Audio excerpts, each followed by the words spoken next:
I'm Jack White. You know, in Southern California, boats like these just behind me are a major source of recreation.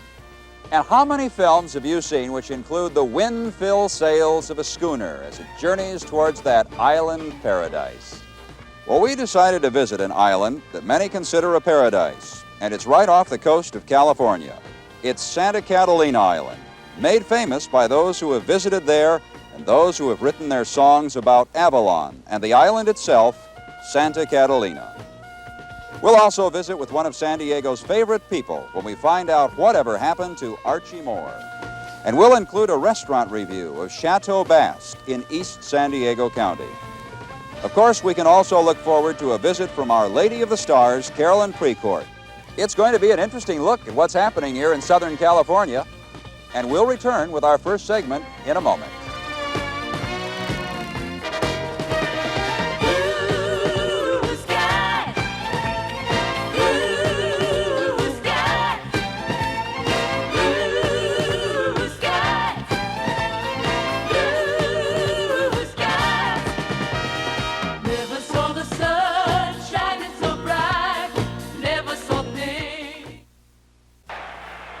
You're watching the man whom the experts say was one of the all-time great light heavyweight boxers. But they feel he was a man in the wrong place at the wrong time and did not gain the light heavyweight title until he was well past the age where most boxers are considered at the peak of their abilities. He was, in short, too good at what he did, and the big money all too often went to those of lesser ability. But as an individual of character and determination, he refused to be defeated. So we decided to find out whatever happened to this man. His name is Archie Moore. Archie was raised by his Aunt Willie Moore. He bought a home for her just behind his house, and she joins him and all of his guests and friends when they drop by to say hello. She, of course, was Archie's biggest fan when he was boxing. She's 90 years old now, and she says that when Archie gets out of line, she can still send him to a neutral corner if she has to. Archie Moore's den is lined with awards and trophies of a glorious past. Archie, you were known as the Mongoose. How did you get that title? Well, Jack White, that's a moniker that Jack Murphy, another Jack, placed on me. And I think that it has stuck more than any other name people have wanted to call me. The Mo Mongoose. Jack Murphy. I think about Jack every time someone calls me the Mongoose, and oftentimes they do. What, in your mind, was your most important fight? The one that stands out as being the most memorable to you? Well, let me tell you. I thought Marciano was the most memorable fight that I'd had to the present time, up to that time. And I kept going along, fighting here and there. Finally, I got a chance to box Yvonne Durrell in Canada, in Montreal, December 10th, 1958. And Durrell knocked me down 4 times during the bout, 3 times in the first round, once in the 5th. Then I repaid the compliments, knocking him down 4 times, and eventually knocking him out in the 11th round, 42 seconds in the 11th round. 6, 7, 8, 9, 10. He's out. Archie Moore has successfully defended his World Light Heavyweight Championship. One of the most exciting contests in the history of boxing. A miraculous win for ageless Archie Moore, still the champion. I got a phone call from San Diego. It was Jack Murphy. It was Jack calling. And Jack said, "You sound hoarse." I said, "Yes, I sound hoarse. I had a cold before the fight, and I went into the sweat bath, the steam baths, not only to lose a few extra ounces that I had, not pounds, ounces, but to try to break up and loosen the cold that I had contacted." And so Murphy wrote a beautiful story about it, and I have always remembered that. Matter of fact, I have it hanging up on the wall, one of these blown up articles, you know, in a frame. And it's just too bad that Jack Murphy is gone from us now in San Diego, and the world loses a great sportsman, a great sports writer, a great sports figure. The Any Boy Can program was an important one in San Diego. What happened to it? The Any Boy program is still alive, you know, because there are some members of the ABC program going around teaching other boys how to do self-defense and keep out of trouble. It's not a structured program anymore, but it is some of the precepts are adhered to by some of the people that still teach it, and it's pretty good. I think this was one of the best programs beside Boy Scouts of America and Boys Clubs of America. Those two programs were the only ones I thought that were really top drawer so far as boys were concerned. What does Archie Moore want to be remembered for? Well,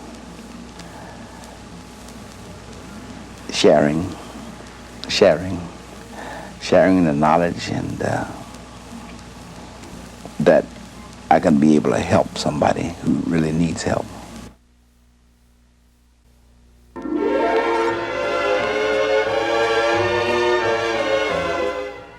The year is 1928. The place, Santa Catalina Island. The tourists came here by the boatload and the plane load. To them, it was paradise. It was a playground for the wealthy and the yachting set.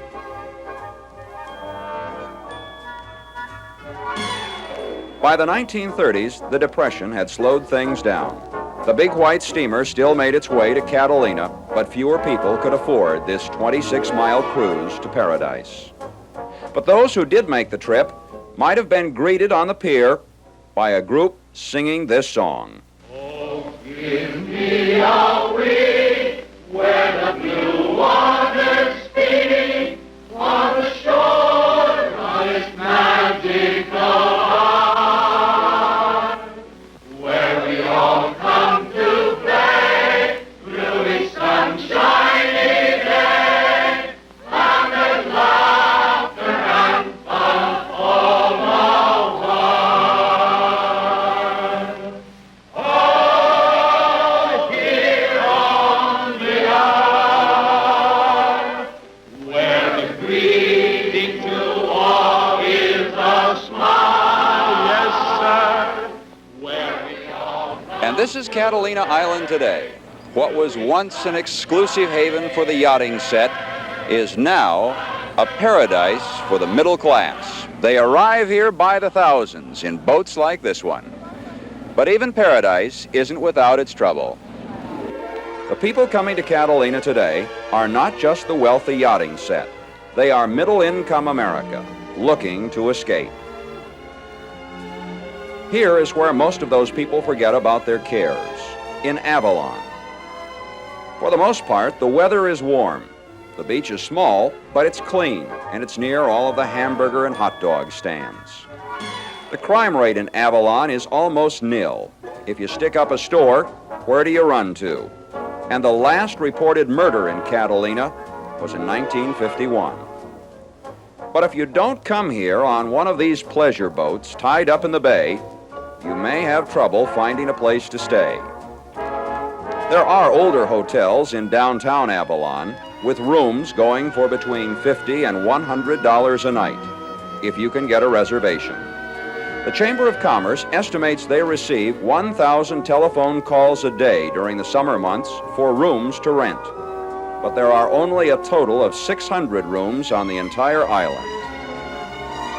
And the situation is even worse if you are a resident of the island or a part-time summer employee at one of the shops or restaurants. If you can find a place to live, a lot of times they'll boot you out in the summertime and raise the rent from the monthly rate, that to the weekly rate. Number 25. And a lot of the housing is really poor quality. Places need roofs and they're falling apart, really. You've lived here for 9 years. You want to spend another 9 here? Yeah, if I could get away with it, I'd like to spend my whole life here. You'd never get island fever? No, I love it over here. It's a paradise. What this paradise needs, then, is low-income housing and more hotel rooms. These condominiums were built a couple of years ago. They range in price from $129,000 to $200,000 each. They are definitely not low-income housing. And for the tourist lucky enough to rent one, the fee can be expensive. George Scott is the mayor of Avalon, and he recognizes the problem.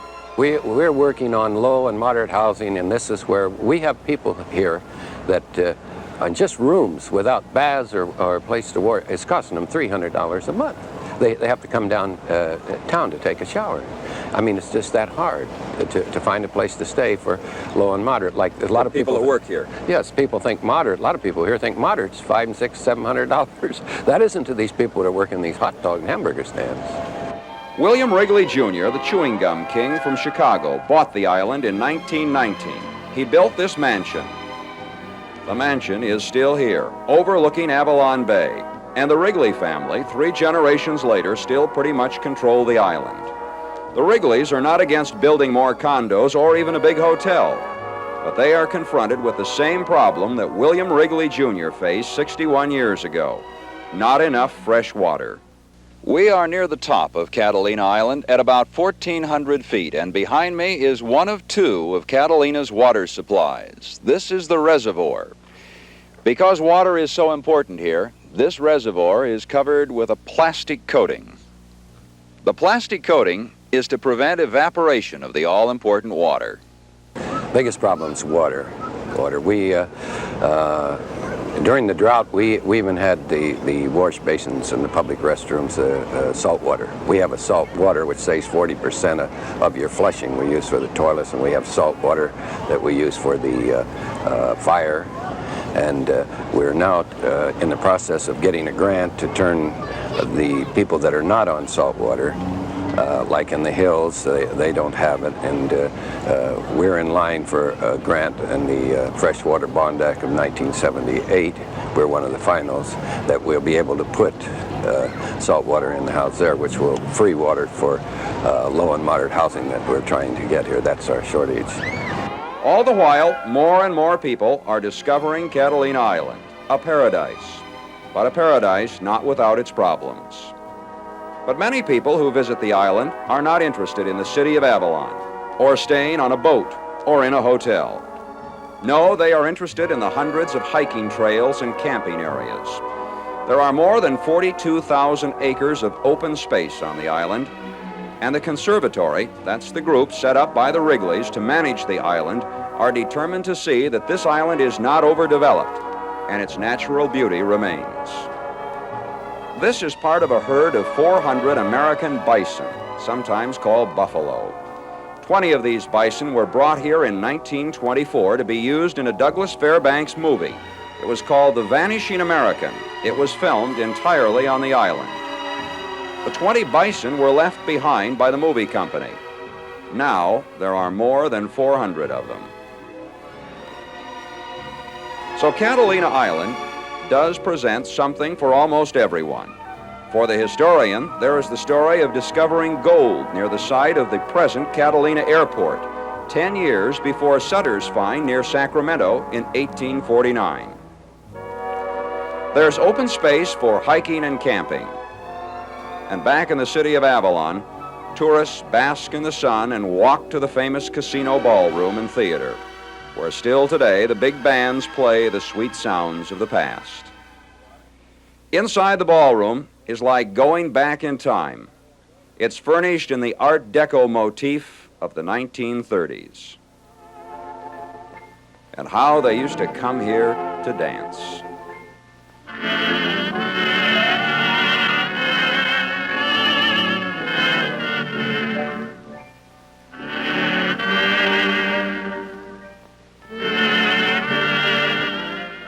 Bob Mullenhill grew up on this island. He's a businessman here. We asked him what his hopes for the future of this island paradise might be. Basically, I'd like to see us remain in the tourist industry. I would like to see us have some nice hotels, because obviously that would improve our economy for a year round, and that's what I'm really hoping it develops into. 5 times a day, the boats bring new tourists, wanting to escape the confusion of the mainland. all in search of paradise. So from all of this, you can see Catalina Island is not without its problems. There's a need for more water and for more low-income housing for the people who work here. But in all of this, the tourists seem to be happy, and the people who work in the stores and operate them, they seem to be happy. It is the general consensus, then, that if the problems never get any worse than they are right now, Catalina Island will remain, for a long time, an island paradise.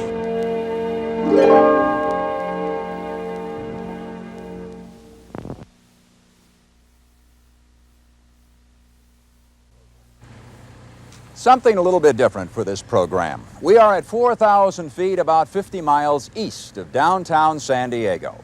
We are at Chateau Basque in the community of Boulevard. We thought we'd bring you here for a little restaurant review and show you what really good Basque cooking is all about. Come on inside and join me. The Chateau is actually an old ranch house that has been converted into this elegant restaurant.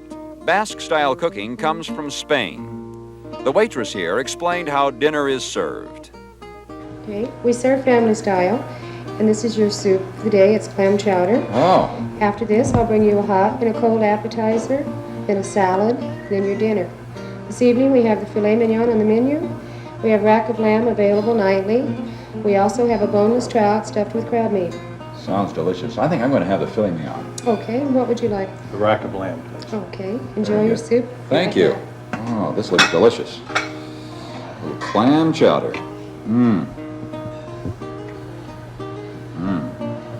That is piping hot. You're going to like some of that, Jim. The clam chowder is New England style. It's served in a large terrain, and you can have as much as you want. This soup is piping hot, not too thick, and it is the best tasting New England clam chowder I have ever tasted. Boy, fresh fruit, a little cantaloupe, some salsa, and some bean and string bean salad, I guess, right? Right. And we have sourdough bread and butter and Roquefort cheese for your bread. Oh, look at that, Roquefort cheese.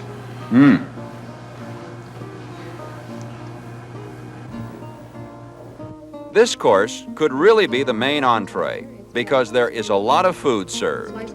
The sliced beef is marinated tongue, and the stew has large chunks of beef and lamb, and some homemade noodles. Lots of spices are thrown in, and believe me, the taste is great. Oh, yeah. There's more. All right, I'm going to serve myself some of this. Here's your tossed green salad and your dressing. Boy. I left the beef in case you'd like to try it with your salad. Oh, that's delicious. Thank you. A tossed green salad is next on the agenda. Like everything else here, it's served family style. Just help yourself. Fresh, crisp romaine, and the dressing is a delightful oil and vinegar with more spices thrown in to add that something special taste. By this time, you have learned to keep the portions small because there's a lot of food. Oh.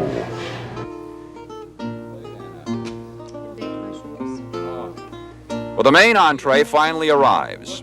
My steak was smothered in fresh sliced mushrooms that are not overcooked, and the mushrooms here are not greasy as they are at some restaurants. A little fresh broccoli and a hollandaise, and look at the potatoes, mashed potatoes with also a cheese sauce on top. Delicious. The steak was cooked to perfection, medium rare. What does this Basque-style dinner cost? $12.95. And if it were twice as much, it would still be a bargain. One thing for sure, if you plan to come here to Chateau Basque, you'd better plan to take your time, because we've been here for about an hour and a half now. I'm going to have to loosen my tie. And we've had a lot of food, and it's been delicious. Believe me, it's all in good taste.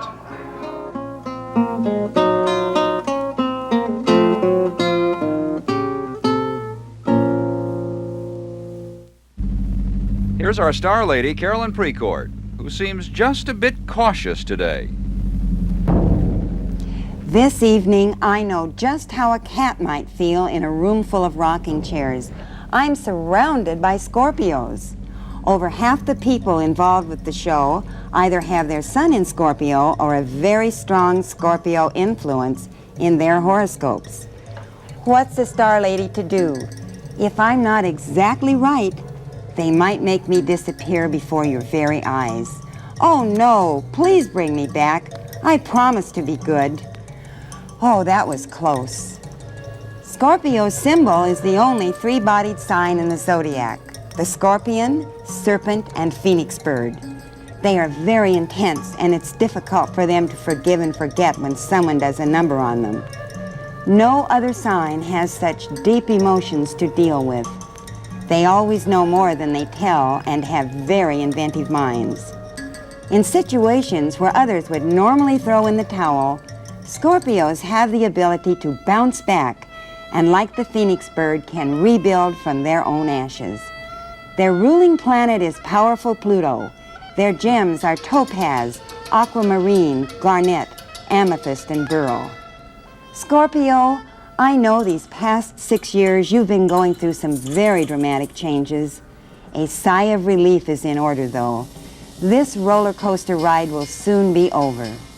Finally, Scorpio's prayer might go something like this: forgive us our debts and help us forgive our debtors, even if the turkeys don't deserve it.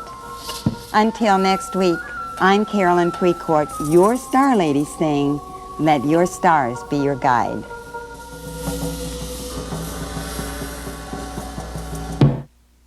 That's Jack White's Journal for this week.